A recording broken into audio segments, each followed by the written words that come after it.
जय सच्चिदानंद। आप सबके भीतर बैठे हुए परमात्मा को अत्यंत भक्ति पूर्वक अभेद भाव से नमस्कार नमस्कार नमस्कार। जय सच्चिदानंद। ज्ञान प्राप्त हुआ तो कंप्लीट काम पूरा नहीं हो जाएगा। कॉलेज में एडमिशन मिला ताकि डॉक्टर नहीं बोला जाएगा। एक ज्ञान लेने के बाद सच्चा पुरुषार्थ शुरू होता है। ज्ञान की श्रेणी चढ़ने का सच्चा पुरुषार्थ। अज्ञानता से अहंकार खड़ा हुआ, बुद्धि खड़ी हुई, ये मेरा, ये तेरा, ये अच्छा, ये बुरा, राग द्वेष, दखल होने के वजह से कर्म बंधन होता था। विज्ञान के वजह से अहंकार बुद्धि से खुद जुदा हो गया। अभी वो पुरुष का पुरुषार्थ चालू हुआ है। 5 आज्ञा वही सबसे ऊंचा पुरुषार्थ। सभी को आत्मा रूप से देखो, हुआ सो व्यवस्थित फाइलों का संभाव से निकाल करेंगे। हमारा निश्चय तो रहता ही है आज्ञा में रहने का। फिर भी ये बुद्धि अहंकार यानी डिस्चार्ज माल, प्रकृति का भरा हुआ माल दखल करते ही रहता है। किसी को दोष दिखाते हैं, किसी को दुख दे देते हैं। काम हो रहा है तो जल्दी नहीं किया, जल्दी कर, तुझे कुछ नहीं आता है, तू कर ही नहीं सकता। कुछ न कुछ दखल हो जाती है। और वो दखल दादाजी बताते हैं कि ज्ञान मिलने से हमारे 325 डिग्री 300 डिग्री तक तो कृपा से ही पहुंच गए। अज्ञानता में 205, 210, 220, 240 वहाँ तक थे। डायरेक्ट 300 डिग्री पर जंप मार के बिठा दिया अक्रम विज्ञान से। अभी यहाँ से पुरुषार्थ शुरू होता है हमारा। जितनी आज्ञा पालन करेंगे उतनी जागृति रहेगी। जागृति रहने से दोषों से जुदापन बढ़ते जाएगा, बुद्धि अहंकार से जुदापन बढ़ते जाएगा। और जितनी बुद्धि की दखल कम हुई, 80 डिग्रियाँ बढ़ते जाती है ज्ञान की। पहले स्थूल प्रकार की दखलें बंद होनी चाहिए। किसी का व्यवहार है,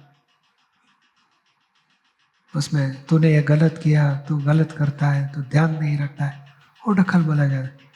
नहीं, गाड़ी चलाते हैं तो ड्राइवर के सीट पे बैठे हैं, बाजू एक ब्रेक लगाओ, एक ग्रीन सिग्नल आ गया, चालू करो, ये भी दखल है। खाने में बैठे तो आप भी दखल हो जाते, ये कैसे बनाया, कुछ मजा ही नहीं आती है।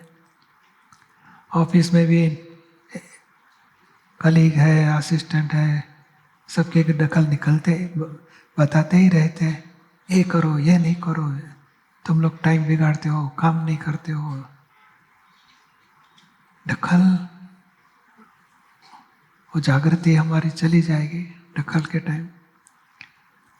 बाद में जागृति आ गई, अरे ये दखल हो गई तो बहुत बड़ी जागृति बोला जाएगा। ये दखल चंदू की है, मैं शुद्धात्मा हूँ, ये जागृति रखनी है। और चंदू को बता रहे भाई तू क्या दखल की, प्रतिक्रमण कर। क्योंकि जम गया हुआ माल, भरा हुआ माल दखल करके छोड़ेगा, स्टॉप नहीं हो पाएगा। दखल हो गई तो प्रतिक्रमण कराने के, या तो ज्ञान सेट करने का कि क्यों ऐसे दखल हो गई, क्योंकि उसको दोषित देखा, करता देखा, नहीं समझता है, अभिप्राय दिया, तो ये अभिप्राय चेंज करो तो दखल कम हो जाएगी, बंद हो जाएगी। तो ये ज्ञान के बाद सबसे बड़ा पुरुषार्थ है। दादाजी बताते हैं कि जितना स्थूल दखल जितनी बंद हुई उतना उसका लेवल कहाँ तक पहुँचा बोला जाए, 325 डिग्री तक पहुँच गया। वो पुरुषार्थ जागृति में रहना चाहिए। पुरुषार्थ से कि ये हमारी दखल वाणी से हो जाती है, आचरण से हो जाती है, और सूक्ष्म दखल मन में हो गई, वो आगे की स्टेज है, वो अब वो उसके ऊपर जागृति सेकंड लेवल में रखेंगे। पहले स्थूल दखल को पकड़ेंगे। जो भी व्यवहार हो गया उसमें स्थूल दखल हो जाती है। अरे खाना खाया, पकोड़े तो बहुत मस्त है, फर्स्ट क्लास है, तो सीख ले हाँ घर पे बनाने का। ये तो कौन सी दुकान से लाया, उधर से हम दूसरी बार भी लेके आए। ये दखल। खाया वो हरकत नहीं, खाया वो दखल नहीं है। जो थाली में आया वो खाया, वो दखल नहीं है। मुझे नहीं पसंद है, वो भी दखल है। मजा आ गई, फिर से मिले, वो भी दखल है। दखल यानी ये संयोग है, फल दे के वियोग हो रहे हैं। उसको अच्छा बोला वो दखल, बुरा बोला वो दखल। नहीं चाहिए वो दखल, मुझे बार बार चाहिए वो दखल। ये दखल हमें जागृति पूर्वक बंद करना है। बंद नहीं हो पाएगी तो जागृति रखने को, वो दखल हो गई, गलत है, ये नहीं होना चाहिए। ये संयोग है, उसका संभाव से निकाल करो। संभाव वो दखल नहीं है। राग द्वेष वाला भाव, भले ज्ञान के बाद राग द्वेष जीवंत नहीं है, मगर भरा हुआ माल है, डिस्चार्ज परिणाम है। तो डिस्चार्ज राग द्वेष जितने खत्म होते जाएंगे उनके ज्ञान की श्रेणियाँ चढ़ते जाएंगे। तो ये दखल हो जाते हैं। चाय पीना वो दखल नहीं है। चाय के बिना मुझे चलता ही नहीं, सुबह एक कप तो चाहिए ही चाहिए, तो ये चाहिए वो दखल। मुझे तो अभी कुछ सब्जी नहीं पसंद आ गई, ये तो बनाना ही नहीं, मुझे जरा भी पसंद नहीं है, ये द्वेष किया, वो डिस्चार्ज है, मगर वो दखल बोला जाता है। उसको ज्ञानी की भाषा में चारित्र मोह बोला जाए। कर्म चार्ज नहीं हो गए, मगर डिस्चार्ज कर्म संभाव से पूरा निकाल नहीं हो पाया, पेंडिंग रह जाएगा। और वो पुरुषार्थ है कि डिस्चार्ज कर्म संभाव से छूटते गए, उतने ज्ञान की कक्षा बढ़ते जाएगी, मोक्ष मार्ग में हमें आगे की दशा में पहुंचेंगे। तो ये डिस्चार्ज दखल भी जागृति पूर्वक निकाल करो। दखल करते नहीं मगर हो जाती है तो जागृति रहनी चाहिए कि ये हो गई। और करते किसको, अजागृति पूर्वक हो, दखल तो हो रही है, उसको करना ही चाहिए। अरे गुस्सा नहीं करेंगे तो सुधरता नहीं, डांटना ही चाहिए, नहीं तो काम ही नहीं करेगा। वो दखल को प्रोटेक्शन करते हैं, वो मालूम ही नहीं होती, जागृति नहीं रहती, वो तो बहुत कचाश है, वीकनेस है। जागृत रहना चाहिए। बोले 2 मिनट बाद, 5 मिनट बाद, 10 मिनट बाद जागृति आ गई तो फिर उसको धो डालने का, और तो दखल कम होते जाएंगे, ज्ञान शक्ति बढ़ते जाएंगे। थोड़े कुछ प्रश्न आए, लेते जाएंगे। जय सच्चिदानंद पूज्य श्री। मैं रेखा सानवा मुंबई से हूँ। मेरा प्रश्न ये है कि अभी जो प्रयागराज में महाकुंभ मेला चल रहा है, तो लोगों की भावना है कि वहाँ डुबकी लगाने से मोक्ष मिलता है। जरा विस्तार से समझाइए। डुबकी लगाने से मोक्ष नहीं मिलता, आत्मा में आने से मोक्ष मिलता है। आत्मा का ज्ञान प्राप्त हुआ तो कर्म बंधन स्टॉप होंगे, तो लास्ट में मोक्ष होगा। यानी एक श्रद्धा की बात है। श्रद्धा यानी भक्ति है। और जो डुबकी लगाते हैं बस हमने अच्छा काम किया, शुभ बोला जाता है, पुण्य बनेगा। सद्भावना से किया तो पुण्य मिलेगा, और पुण्य का फल उसको संसार में सुख शांति संपत्ति कुछ न कुछ अच्छा धर्म मिलेगा, अच्छे माँ बाप मिलेंगे, अच्छा संस्कारी वातावरण सब मिलेगा। बाकी एक बात 100% समझ लो, बुरा से छूटे और अच्छा कितना भी किया और अच्छे से पुण्य बनता है, क्योंकि कर्ता भाव है, उसे कर्म बंधन होके ही रहेगा। मैंने डुबकी लगाई, मैं कौन, शरीर को मैं हूँ बोलते हैं, नाम को मैं हूँ बोलते हैं, मैंने किया बोलते हैं। वहाँ तक अच्छा करोगे तो पुण्य मिलेगा, बुरा हो जाएगा तो पाप बनेगा। और मैं आत्मा हूँ, देह से जुदा हूँ, ये जो भी हो रहा है, ज़्यादा खाना खाया वो भी मैं नहीं हूँ, और उपवास किया वो भी मैं नहीं हूँ, मैं तो निराहारी ज्ञाता दृष्टा मात्र हूँ। ये जागृति में रहेगा तो मोक्ष मिलेगा। ये बरोबर है। कुंभ मेला में जो जाते हैं, डुबकी लगाते हैं, गंगा जी का स्नान करते हैं, वो सही है, लोगों के लिए बरोबर है, उससे पुण्य मिलेगा और ऊंची अभ्युदय संसार में होते रहेगा। हिमा बहन जैन, सार्थक बिक्कड़, दिलीप त्रिवेदी, जया सातपुते। जय सच्चिदानंद। बोलो। दिलीप त्रिवेदी, राजस्थान। पूज्य श्री दादावाणी में लिखा है कि निर्वासनिक पुरुष संसार में मिले तो काम हो जाता है। तो मेरा प्रश्न ये कि निर्वासनिक पुरुष किसको कहा जाता है? वासना यानी कामना, आसक्ति, मोह, राग, वो सब कामना में वासना में जाता है। और निर्वासना यानी कषाय विषय रहित हुए वो निर्वासना पुरुष बोला जाता है। राग, द्वेष, मोह, विषय सबसे मुक्त हो गए वो निर्वासनिक पुरुष। और उनके शरण में पहुँचे हो गए तो उनको जो दशा प्राप्त हुई है उनकी कृपा से हम भी वो दशा तक पहुँच सकते हैं, तो मोक्ष का काम होगा। अलख निरंजन का मतलब क्या था? अलख और निरंजन? अलख लक्ष्य यानी लक्ष्य में कोई भी प्रकार से लक्ष्य में ही नहीं आए मैं खुद कौन हूँ, उसको अलक्ष्य बोला जाता है। और निरंजन यानी कर्म रंजन, रंज यानी कर्म के बीज, कर्म के परमाणु टच नहीं होते हैं, वो निरंजन दशा बोला जाता है। तो आत्मा को अलख निरंजन यानी कोटि उपाय से लक्ष्य में नहीं आएगा, और उसको कोई भी संयोग आएंगे, कुछ भी, जैसे सूर्य के ऊपर मट्टी डालो, पत्थरे डालो तो उनको कुछ टच नहीं होता है। ऐसे आत्मा के ऊपर कितना भी आक्षेप दिया, अपमान किया, विषय विकार के आक्षेप दिए, कोई भी, तो आत्मा की शुद्धता को कोई बिगाड़ नहीं सकता है। ऐसा शुद्ध है वो अलख निरंजन। दादा भगवान की कृपा से हमें शुद्धात्मा का लक्ष्य बैठ जाता है, और ये लक्ष्य देह छूटेगा तो भी रहेगा और केवल ज्ञान तक रहेगा। क्षायक संकित का मतलब? और मिथ्यात्व क्षय हो गया। मिथ्यात्व यानी मैं दिलीप हूँ, मैं करता हूँ, 100% खत्म हो गया। क्षायक यानी अभी उसमें 3 शब्द है, उपशम, क्षयोपशम और क्षायक। थोड़ा कम हुआ, थोड़ा बचा है तो दोष है, क्रोध, मान, माया, भय, मगर आवरण से ढके है, शांत हो गए तो उपशम बोला जाएगा। थोड़े खत्म हुए और थोड़े बचे हैं तो क्षयोपशम बोला जाएगा, और सभी खत्म कर दिए तो क्षायक दशा। तो हमें क्षायक संकित मिला है, केवल दर्शन मिला है।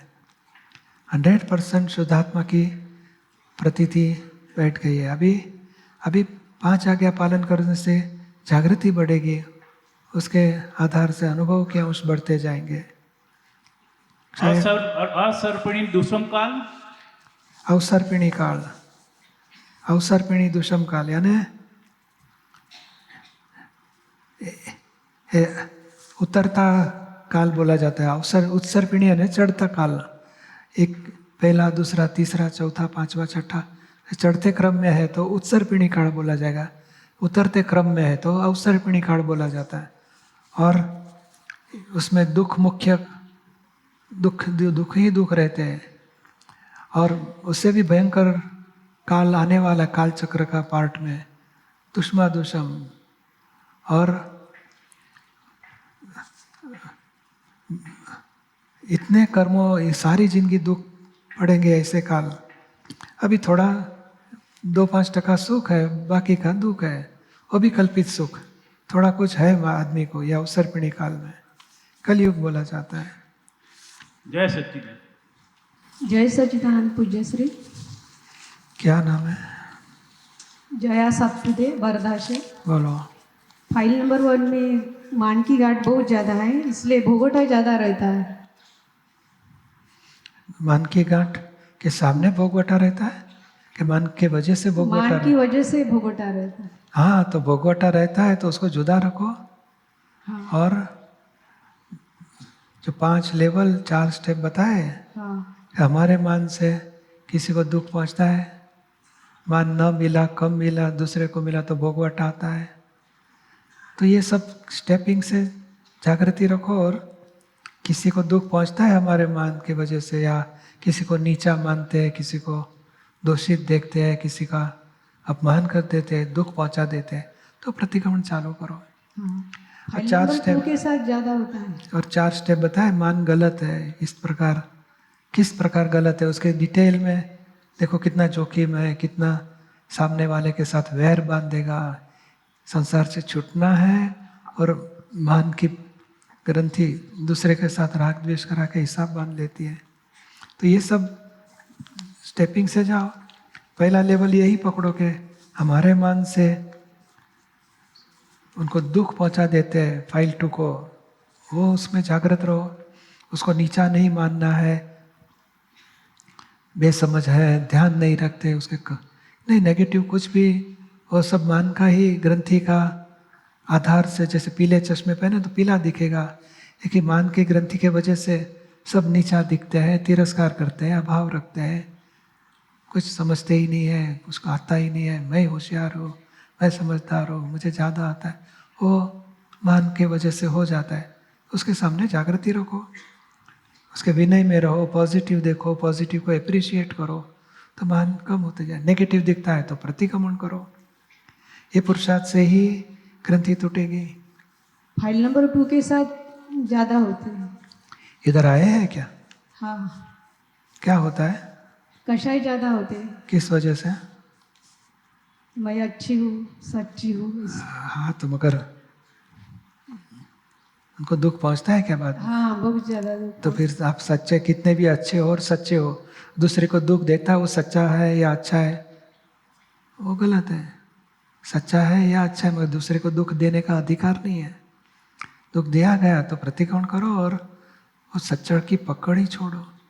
सच है मगर सच का आग्रह वही दुखदाई है और हमारा आवरण बढ़ेगा, मुक्ति नहीं मिलेगी हमें। सत्संग में उन्हें आना नहीं होता, मुझे आना हाँ, होता है। उसका एडजस्टमेंट करो, मगर सॉल्यूशन लाओ। दुख देने का अधिकार नहीं है। ब्रह्मचर्य रहने की शक्ति दीजिए। हाँ, धीरे धीरे वो भी समाधान पूर्वक आगे बढ़ना है। तिरस्कार करना, तरछोड़ मारना, झगड़ा करना, वो नहीं रास्ता सच्चा। जय सच्चिदानंद। जय सच्चिदानंद पूज्य श्री। बोलो, क्या नाम मेरा है? प्रश्न ये है कि क्या नाम है? सार्थक बिक्कड़। बोलो। मेरा प्रश्न ये है कि सम्यक ज्ञान, सम्यक दर्शन और सम्यक तप, इसका अर्थ समझाओ। सम्यक यानी अविनाशी की मान्यता बैठे है कि मैं आत्मा हूँ, देह विनाशी है, मैं आत्मा अविनाशी, वहाँ से सम्यक दर्शन शुरू होता है। अब बाद में जितने अनुभव में आया, विनाशी चीज़ के प्रति राग द्वेष छूट गए, विनाशी चीज़ के असरों से मुक्त हुआ, उतनी अनुभव दशा, उसको सम्यक ज्ञान बोला जाता है। और सम्यक दर्शन, सम्यक ज्ञान हुआ तो सम्यक चारित्र, तो खुद आत्मा रूप रहता है, आत्मा स्वरूप जगत को देखता है। निर्दोष दृष्टि, निरंतर निर्दोष दृष्टि, ज्ञाता दृष्टा, वो सम्यक चारित्र शुरू हो गया। और सम्यक दर्शन होने के बाद में खुद को समझ में आता है मैं आत्मा हूँ, मर फिर भी किसी ने गलती निकाली, किसी ने अपमान किया, तो भीतर अहंकार बुद्धि दखल करेंगे। तब करना है कि नहीं किसी दोषित नहीं है, किसी के दोष दिखाते हैं तो तब करना है कि नहीं दोषित नहीं देखना है।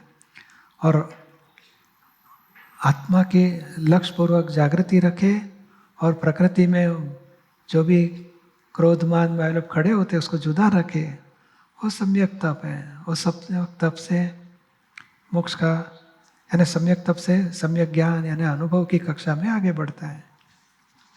कहाँ से लाया ये शब्द सब? ये कहाँ से सीख के लाया ये शब्द सम्यक दर्शन, सम्यक ज्ञान? वो मैं पापा से हमेशा पूछता था, वो बताते थे, तो मैं ऐसे आपको पूछने।